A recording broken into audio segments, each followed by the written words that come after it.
Hi, I'm Marc Cunningham with Grace Management and Real Estate. One of the common questions we're asked, and a lot of people ask, is simply, how much does property management cost? What do I have to pay to hire a property manager?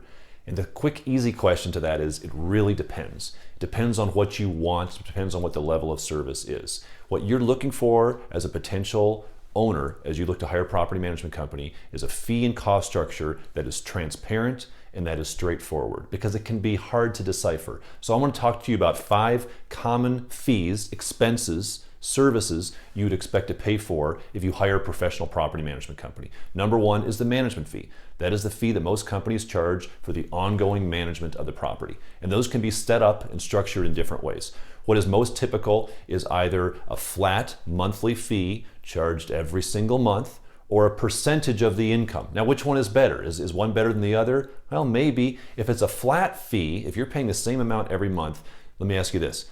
Does that motivate me as your property management company to do the best job I can do on collecting the rent, on maximizing your income? Probably not. If I'm able to collect a percentage of what I make for you, does that increase my motivation to make you more money? You bet it does. So look at that.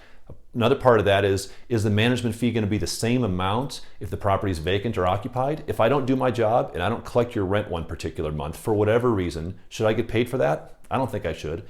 Hopefully that management fee is based off of only actual income received. If zero income is received, what should you pay your property management company? I kind of think it should be 0. But find that out. If it's a flat fee, it may not be 0. You're paying them every single month, regardless of the quality of work they're doing. So find that out there. Secondly is the leasing fee. Leasing and management are very, very different. Most companies, when they go through the leasing process, and they have completed that leasing process, they've completed their advertising, they've placed a new tenant in a property, they've done the marketing, they've done the qualifications, they provide the lease agreement on your behalf, they typically charge you a leasing fee for that service. That's fair. You need to know what that leasing fee is. Industry-wide, we've seen anywhere from a couple $100 up to a full month's rent on the leasing fee. Not right or wrong, but you need to know what you're getting for that leasing fee. Is your property management company providing the full lease agreement? What are they doing to qualify the applicant? How thoroughly are they vetting the applicant? What is their marketing program? Are they charging you a piece of that marketing program? Maybe they are, maybe they aren't, and that's fine, but you need to know that. Number 3 is a lease renewal fee. So when the tenant comes up for lease renewal time, that's a pretty big process, because what your property management company should be doing is doing an entire new analysis on that property, determining what the current market rate is for the property, looking at what your current tenant is paying, and then looking at the tenant specifically. How long have they been in the property? How long has it been since their last rent increase? What kind of payment history do they have? Do they have a history of a lot of repair requests? Are they a difficult tenant? How much of a market increase will they take? Where is that fine line? What is the market doing? Is there a lot of new potential properties on the market this tenant could move to? It's an art and a science. And we obviously want to bump up that rent a little bit, but never to the point that it would cause a quality tenant to vacate. So it's not just as simple as saying, well, the market rent's an extra $100, let's increase them $100. While you don't want that tenant to leave, you also don't want to leave money on the table. What we find from new landlords is their tendency is to be scared of the tenant leaving, and so they don't want to increase the rent at all. That's not a wise business decision.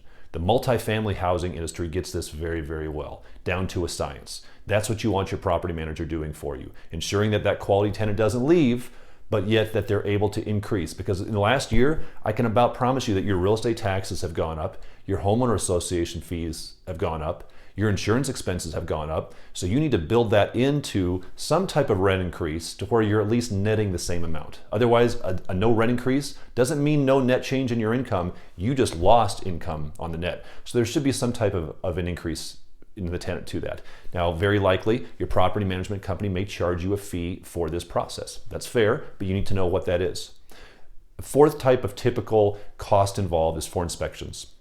And I mean occupied inspections. Once a property management company has placed a tenant, how often is that company going to be inside the unit doing an inspection survey of the property? It should be somewhat regularly, at least one time per year during the term of the lease agreement. And the tenant should be made aware of this on the front end, because if you're a bad tenant, that bad tenant who's going to come in, and you know in the front end that the property management company is going to be coming into your property to inspect, you're going to walk away. You won't mess with that one. You want to go find the property, if you're the bad tenant, where nobody's going to be watching you.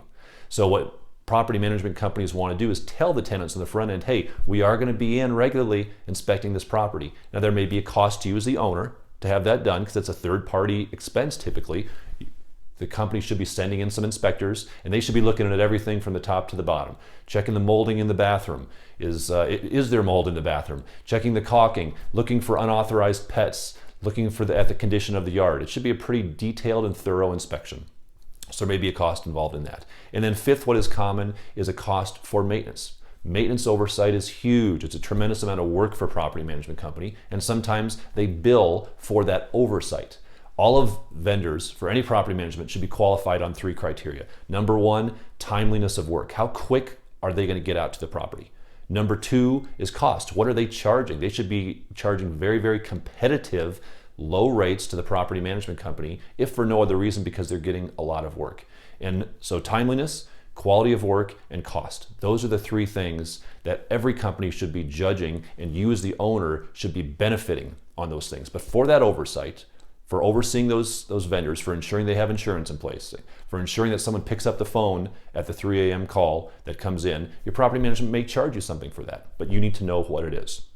Those are 5 common cost structures to be involved in. One thing to be aware of as an owner is junk fees. You want to know what they could potentially charge you for as a property management company. Most companies are pretty good with that, but read the fine print. We've seen a lot of things like sign-up fees, 1099 annual preparation fees, admin fees that are junk fees, termination fees. If you change your mind and decide not to work with this company, are they going to charge you money to leave them? That's pretty common in our industry, unfortunately so. Make sure you're not paying any fees to walk away from the relationship that you have with your property manager.